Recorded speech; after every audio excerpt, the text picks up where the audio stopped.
நெல்லை மாவட்ட ஆட்சியர் அலுவலகத்தில் மாவட்ட வளர்ச்சி மற்றும் ஒருங்கிணைப்பு கண்காணிப்பு குழு கூட்டம் நெல்லை பாராளுமன்ற உறுப்பினர் ராபர்ட் புருஷ் தலைமையில் நடைபெற்றது. மாவட்டத்தில் மத்திய அரசின் மூலம் செயல்படுத்தப்பட்டு வரும் 33 வகையான பல்வேறு திட்டங்கள் குறித்து ஒவ்வொரு துறை வாரியாக கள ஆய்வு மேற்கொள்ளப்பட்டது. அதன் அடிப்படையில் ஊரக வளர்ச்சி மற்றும் உள்ளாட்சித்துறை சார்பில் செயல்படுத்தப்பட்டு வரும் மகாத்மா காந்தி ஊரக வேலைவாய்ப்பு திட்டம், பாரத பிரதமர் வீடு கட்டும் திட்டம், உயிர்நீர் இயக்கம், பாராளுமன்ற உறுப்பினர் தொகுதி வளர்ச்சி திட்ட பணிகள் உட்பட பல்வேறு பணிகள் குறித்து துறை ரீதியாக எந்தெந்த பணிகள் நடந்து வருகிறது, எந்த திட்டப்பணிகள் முடிந்துள்ளது ஆகியவை குறித்து அதிகாரிகளிடம் கேட்டறியப்பட்டது. மேலும் நடந்து வரும் பணிகளை விரைந்து முடிக்கவும் பாராளுமன்ற உறுப்பினர் அதிகாரிகளுக்கு அறிவுறுத்தினார். இந்த கூட்டத்தில் நெல்லை மாநகராட்சி ஆணையாளர் மோனிகா ராணா, மாவட்ட வருவாய் அலுவலர் சுகன்யா, களக்காடு முண்டந்தரை புலிகள் காப்பக துணை இயக்குநர் ஸ்ரீகாந்த் உள்ளிட்ட அனைத்து துறை அதிகாரிகளும் கலந்து கொண்டனர்.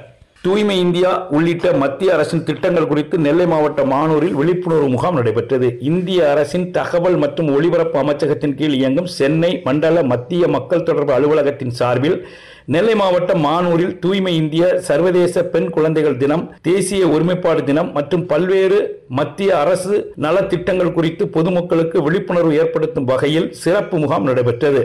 இந்த நிகழ்வில் மானூர் ஒன்றிய குழு தலைவர் செல்வி ஸ்ரீலேகா அன்பழகன் சிறப்பு அழைப்பாளராக கலந்து கொண்டு குத்துவிளக்கேற்றி வைத்து முகாமை தொடங்கி வைத்தார். தொடர்ந்து நிகழ்ச்சியில் சென்னை மத்திய மக்கள் தொடர்பு அலுவலகத்தின் உதவி இயக்குனர் பால நாகேந்திரன், மாவட்ட உதவி திட்ட அலுவலர் நாகராஜன் மற்றும் 5வது தமிழ்நாடு NCCயின் சுபேதார் பாண்டியன் மற்றும் ஒருங்கிணைந்த சேவை மைய நிர்வாகி முனைவர் கவிப்பிரியா ஆகியோர் கலந்து கொண்டு மத்திய அரசின் திட்டங்கள் குறித்து கருத்துரை வழங்கினர். முன்னதாக மானூர் அரசு கலை மற்றும் அறிவியல் கல்லூரியில் நடத்தப்பட்ட பேச்சு போட்டியில் வெற்றி பெற்றவர்களுக்கு பரிசு மற்றும் சான்றிதழ்கள் வழங்கப்பட்டன. விழாவில் கள விளம்பர அலுவலர் கோபகுமார், கள விளம்பர உதவி அலுவலர் வேல்முருகன் மற்றும் பொதுமக்களும் கல்லூரி மாணவ மாணவிகளும் திரளாக கலந்து கொண்டனர். நெல்லை மாவட்ட அறிவியல் மையத்தில் உலக விண்வெளி வார விழா நிறைவு நாள் நிகழ்ச்சி நடைபெற்றது. இதில் மகேந்திரகிரி திரவ உந்தும வளாக விஞ்ஞானி லெபோனா சிறப்பு அழைப்பாளராக கலந்து கொண்டு விண்வெளியில் வாழ்வது என்ற தலைப்பில் பேசினார். அப்போது அவர் மாணவ மாணவிகளிடையே கலந்துரையாடி பேசுகையில் முதல் விண்வெளி பயணங்கள் மற்றும் சாதனைகள் குறித்து உரையாடினார். விண்வெளிக்கு முதலில் சென்ற உயிரினங்கள், மனிதர்கள் குறித்து குறிப்பிட்ட அவர் விண்வெளி குறித்த ஆராய்ச்சியில் அமெரிக்கா, ரஷ்யா ஆகிய 2 நாடுகளுக்கும் இடையே கடும் போட்டி இருந்து வந்தது என்றும், இதில் விண்வெளிக்கு முதலாக மனிதரை அனுப்பிய ரஷ்யா அமெரிக்காவை முந்தியதென்றும், இதுபோன்று தொடர்ந்து விண்வெளி தொடர்பான கருத்துக்களை பகிர்ந்து கொண்டார். தொடர்ந்து நிகழ்வில் விண்வெளி வார விழாவையொட்டி நடத்தப்பட்ட ஓவிய போட்டிகளில் வெற்றி பெற்றவர்களுக்கு பரிசு வழங்கப்பட்டது. இந்த நிகழ்ச்சியில் 100க்கும் மேற்பட்ட மாணவ மாணவிகள் கலந்து கொண்டனர். ஆசிய இளையோர் தடகள போட்டியில் 2 வெள்ளிப் பதக்கம் வென்ற நெல்லை மாணவிக்கு நெல்லை சந்திப்பு ரயில் நிலையத்தில் உற்சாக வரவேற்பு அளிக்கப்பட்டது.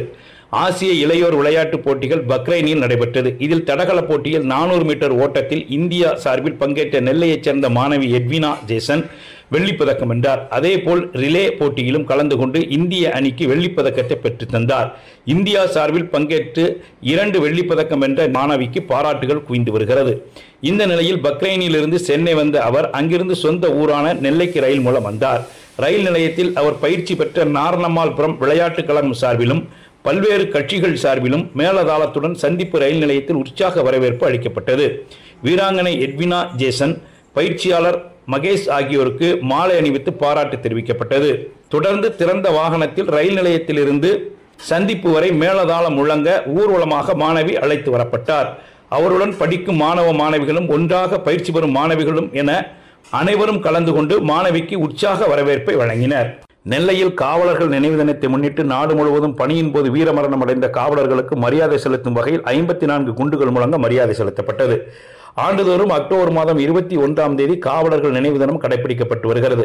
இந்த நாளில் பணியின் போது வீரமரணம் அடைந்த காவலர்களுக்கு மரியாதை செலுத்தப்படும். அந்த வகையில் நாடு முழுவதும் கடந்த ஆண்டு செப்டம்பர் மாதம் 1ஆம் தேதி முதல் இந்த ஆண்டு ஆகஸ்ட் மாதம் 31ஆம் தேதி வரை பணியின் போது உயிரிழந்த தமிழக காவலர்கள் 6 பேர் உட்பட 191 பேருக்கு மரியாதை செலுத்தப்பட்டது. இதனைத் தொடர்ந்து நெல்லை மாநகர ஆயுதப்படை மைதானத்தில் நடந்த நிகழ்ச்சியில் காவலர்கள் நினைவு சின்னம் முன்பாக 54 குண்டுகள் முழங்க வீர மரணம் அடைந்த காவலர்களுக்கு மரியாதை செலுத்தப்பட்டது. இந்த நிகழ்ச்சியில் நெல்லை சரக காவல்துறை துணைத் தலைவரும் நெல்லை மாநகர காவல் ஆணையருமான சந்தோஷ் கதிமணி கலந்து கொண்டு மலர் வளையம் வைத்து மரியாதை செலுத்தினார்.